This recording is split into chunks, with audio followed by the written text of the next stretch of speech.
बँकमध्ये एकाच नावाचे 2 अकाउंट असतील तर प्रॉब्लेम येतो का? खूप लोकांना वाटतं की एकाच नावाचे मल्टिपल अकाउंट ठेवले तर बँक अकाउंट बंद होईल किंवा इन्कम टॅक्स नोटीस येईल. पण खरं काय आहे माहितीये का? एकाच व्यक्तीचे मल्टिपल बँक अकाउंट असणं पूर्णपणे लीगल आहे. पण प्रॉब्लेम कधी येतो माहितीये का?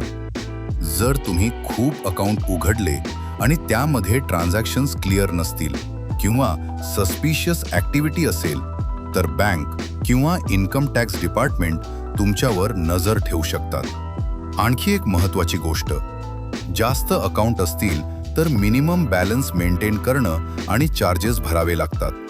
आणि जर तुम्ही इनॅक्टिव्ह अकाउंट ठेवले तर ते अकाउंट फ्रीज सुद्धा होऊ शकतं. म्हणून मल्टिपल अकाउंट ठेवायला काहीच प्रॉब्लेम नाही, पण प्रत्येक अकाउंट प्रॉपर वापरणं खूप महत्त्वाचं आहे. अशाच बँकिंग रिलेटेड इम्पॉर्टंट माहितीसाठी सबस्क्राईब करा.